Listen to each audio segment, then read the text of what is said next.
देवी माँ के जो भक्त अष्टमी को कन्या पूजन करते हैं उनके लिए पंचांग में अलग समय का विधान बताया गया है और नवमी को कन्या पूजन करने वालों के लिए अलग समय का विधान है।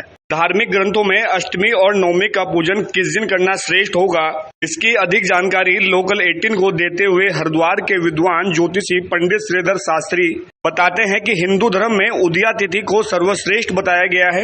यदि किसी पर्व की शुरुआत दोपहर से होती है और वह अंग्रेजी कैलेंडर के अगले दिन तक उसका समय होता है तो उदया तिथि में ही उसको मनाने से सर्वश्रेष्ठ फल प्राप्त होता है। साल 2024 में नवरात्रों की शुरुआत 3 अक्टूबर से होगी।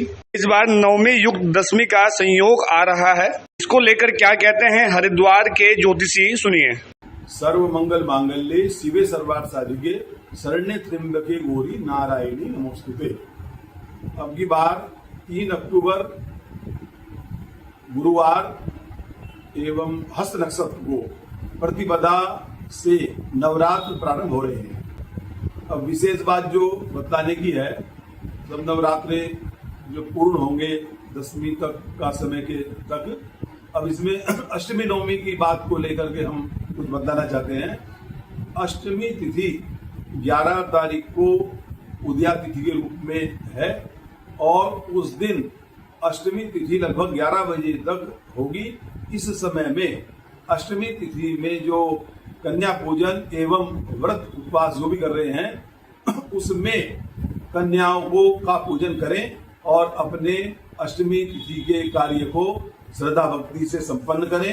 तत्पश्चात उसके बाद नवमी तिथि प्रारंभ हो रही है और यह अष्टमी विद्या नवमी भी है और अगले दिन 10:57 तक नवमी तिथि रहेगी और नवमी तिथि के दिन प्रातः काल जो उदया तिथि जो है नवमी 12 तारीख को होगी और इसका समय 10:57 पर होगा। इस समय तक नवमी की पूजा करने वाले और कन्या पूजन करते हैं और जब तक सभी परिवार वाले व्रत भी रहते हैं तो उस समय तक कन्याओं का पूजन करें। उनको जो भी भोजन इत्यादि उनका चरण धोने हैं, सब एक कार्य बड़े विधि विधान से करें और 10:57 तक का समय ऐसा कि इसमें ही सब कार्य को पूर्ण कर लेना है। इसी में ही पुण्य की प्राप्ति होगी। जो भी हमारे शास्त्रों में इसमें वेद शास्त्रों का समय या जो भी हमारे पंचांग के अनुसार समय है तो ये 10:57 तक है। तो इस समय तक हर हालत में अपने कार्य को पूर्ण कर ले और संपूर्ण माँ भगवती के आशीर्वाद को प्राप्त